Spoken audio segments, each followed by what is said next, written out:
अब खबर रूस और यूक्रेन वॉर की। रूस और यूक्रेन के बीच वॉर का आज है 16वां दिन। देशहित में हम आपको दिखाएंगे कि कीव पर पुतिन का बुलडोजर चलने में अभी कितनी देर और है।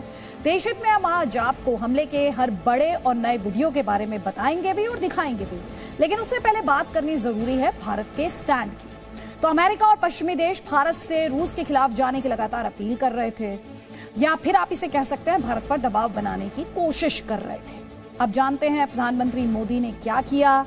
उन्होंने एक बयान दिया है और वो भी सार्वजनिक मंच से काफी मजबूती से वॉर को लेकर भारत का स्टैंड क्या है ये बताया है।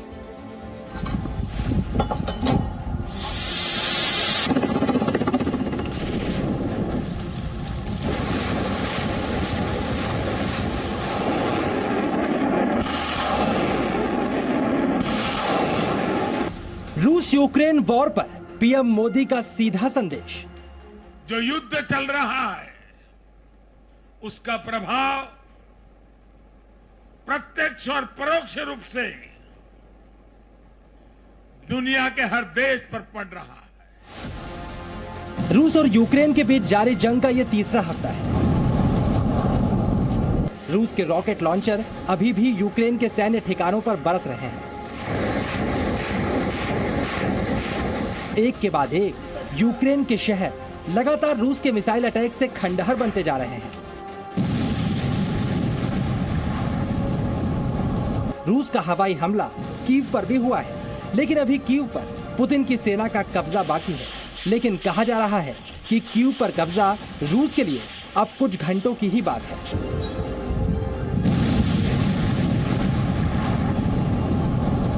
लेकिन इस रिपोर्ट में हमारी कहानी वॉर नहीं है, बल्कि वॉर पर भारत का स्टैंड है।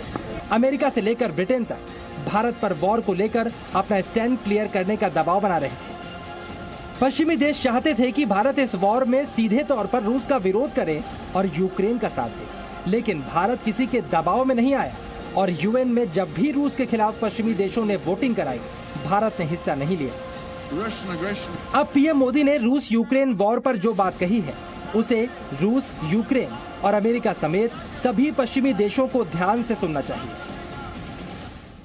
जो युद्ध चल रहा है उसका प्रभाव प्रत्यक्ष और परोक्ष रूप से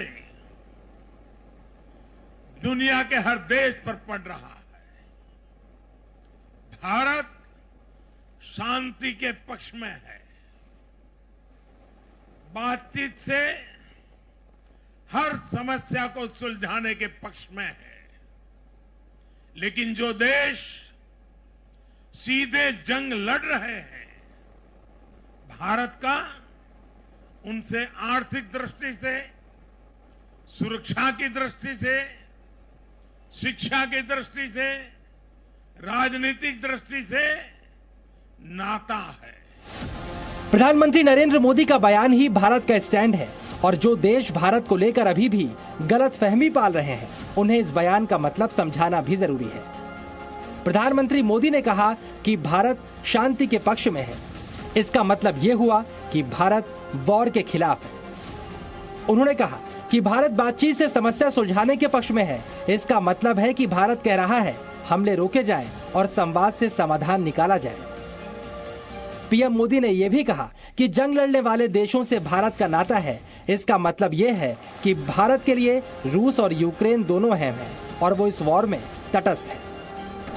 जहां तक रूस और यूक्रेन वॉर को खत्म करने के लिए भारत के प्रयासों की बात है, तो जब से युद्ध छिड़ा है तब से लेकर अब तक खुद प्रधानमंत्री नरेंद्र मोदी ने रूस के राष्ट्रपति व्लादिमीर पुतिन से 3 बार और यूक्रेन के राष्ट्रपति वोलोदिमीर ज़ेलेंस्की से 2 बार बातचीत की है। दोनों नेताओं को उन्होंने युद्ध रोकने और बातचीत के जरिए हल निकालने की सलाह भी दी है। पश्चिमी देशों से लेकर यूक्रेन तक सबको लगता है कि पीएम मोदी पुतिन को युद्ध रोकने के लिए मना सकते हैं। यूक्रेन के विदेश मंत्री ने भी पीएम मोदी से अपील की थी कि वो इस जंग को रोकने के लिए पुतिन से बात करें। भारत बुद्ध का देश है जो युद्ध नहीं, शांति का संदेश देता है। कई देशों के लिए युद्ध करना एक पेशा है, लेकिन भारत के लिए युद्ध अंतिम विकल्प है। कीव से अनस मलिक के साथ bureau report, ji media. Presenting B News app, available on Google Play and App Store. Download it now.